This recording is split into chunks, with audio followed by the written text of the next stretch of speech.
preguntado fue lo de las bugallas del Sí. río, sí, acá. Nosotros le llamamos bogallas también. Ah, sí. Sí, bogallas. Nosotros son bogallas. Bien. Lo de las bogallas es interesante. Yo ahora trabajo, ya te digo, en Gredos. He estado aquí, empecé en el 2005, aunque luego hubo una temporada que no estaba, pero sigo aquí trabajando en el parque de Gredos. Y a mí me sorprendía mucho ver como mis compañeros, incluso mayores que yo, jugaban igual que yo jugaba con las agallas aquí, pero cuando digo igual es idéntico. Yo aprendí de otros niños de aquí del pueblo. Yo me acuerdo cuando me llevaba a Barcelona mis agallas, o sea, mis bogallas, ¿no? Y claro, cuando tú llegabas a ver unas bogallas, un niño allí con un coche, pues las bogallas eran una mierda, ¿no? Pero yo era con lo que jugaba bien grande. Y bueno, entonces era muy curioso cuando yo hablaba con mis amigos aquí, dependiendo del tipo de insecto y de picadura que hagan los insectos en los robles, hacen un tipo de agalla u otra, ¿no? Entonces, hay unas que son redonditas así, como a lo mejor conoces, con piquitos. Las de picadura en la flor del roble, o sea, de la bellota, se convierten en unas así muy picudas, enmarañadas. Luego hay otras que son en las yemas de los robles, que se convierten así como muy pelosas. Es una yema muy grande pero pelosa, que nunca desarrolla ni rama, ni hoja, ni nada, ¿no? Luego hay otras que son tallos verdes, jóvenes, que son así redondas, lisas. Bueno, hay muchos tipos de bogallas. Bueno, pues cada bogalla, o cada agalla, por decirlo bien, tenía un papel dentro de mis juegos. Los juegos en un pueblo, pues es de lo que tú ves. Entonces, era nuestro ganado. Las bogallas grandes eran las vacas. Las que no se acababan de desarrollar grandes, pero que iban a ser como eran los terneros. Los redondos lisos eran los toros, los chotos que le llamábamos, los toros. Los picudos así con tantos dientes eran los perros. Las lanudas eran las ovejas. Las bellotas eran las cabras. Y creo que ya no veo más. Bueno, pues en Gredos jugaban. Era algo que se había transmitido a lo largo de todo el sistema central y seguramente, y eso es una suposición mía, gracias a la transhumancia, ¿vale? O sea, es un juego muy antiguo, ¿con qué iba a jugar un niño antes, hace 100 años? Pues con agallas, sé que no había más cosas, ¿sabes? Y bueno, pues era algo que yo todavía jugué.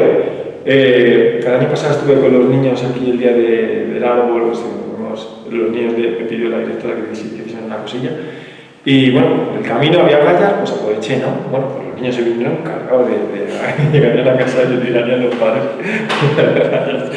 y no sabían ya jugar. O sea, los niños de mi pueblo ya no sabían jugar con las gallas, no saben.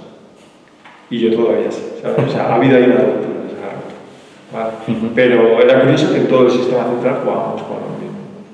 Pues sí que es curioso. ¿Y esos caminos de la transhumancia recorren el sistema central? Es que los hay de todo tipo. Tienes las vías principales, lo que son las cañadas, que pues, yo que sé, tienes algunas que vienen desde León, pasan por aquí y se van al sur de España. Las tienes que van de forma transversal, que vienen todo el sistema central adelante, incluso penetran en Portugal. En la Sierra de la Estrella se trashumaba. Es muy bonito en Sierra de la Estrella, si alguna vez pasas cerca. ¿Dónde estaba? Espérate que te lo diga bien, sí. Arriba de la Sierra de la Estrella hay un castillo, no sé si lo conoces, Sierra de la Estrella. De Monfortiño. No, Sierra Monsanto. No, Sierra, lo que es Sierra de la Estrella. No, en la propia Sierra. Sí.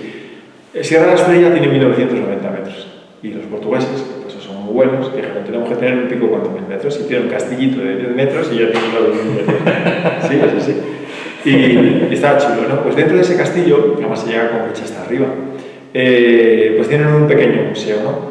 Y dedican bastante al tema del pastoreo, de la transhumancia, está chulo, porque todavía están los collares, que aquí había ya muy pocos, yo recuerdo muy pocos. Los collares a lo mejor podían ser incluso de madera de castaño, los collares del ganado, o ya algunos de cuero, pero la hebilla no había a lo mejor dinero, o no había posibles, no había manera de comprar hebillas. Entonces se utilizaban pasadores de madera. Cada ganadero tenía su pasador con su dibujo especial, una estrella con unas cuantas puntas diferentes de las otras, uno con unas lunas, lo que se le ocurriese, ¿vale?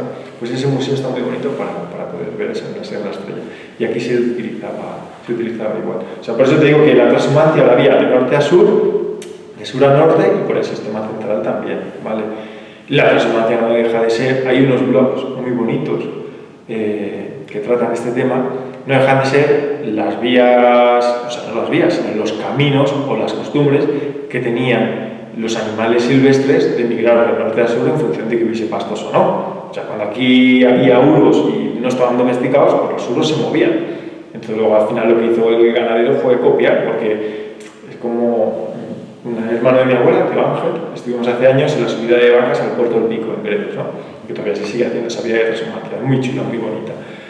Y bueno, tío Ángel, claro, estuvimos allí en junio, veía aquellas praderas allí enormes, el Alto de Gredos, y decía, yo aquí tendría 1000 vacas, decía tío Ángel. Claro, lo decían mis amigos, incluso algunos que son mayores allí de Navarra, decían, sí, y cuando llegue noviembre, ¿qué haces con las 1000 vacas? Porque nieva y se acabaron los pastos. O sea, lo de la transhumancia no era un capricho, no era, o sea, era lo que hacían los animales porque no le quedaba de otra forma que nosotros copiamos.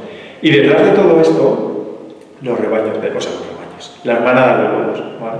O sea, detrás de los, primero de las manadas silvestres y luego de los rebaños domésticos, siempre los lobos funcionando. Y eso hay algún blog muy bonito por ahí, hablaba del Calar del Mundo y por ahí, en el sur de España, de cómo se seleccionó el mastín. Yo recuerdo aquí muy buenos mastines, en casa siempre los hubo. El mastín de la Sierra de la Estrella, en mi casa hubo un mastín de la Sierra de la Estrella.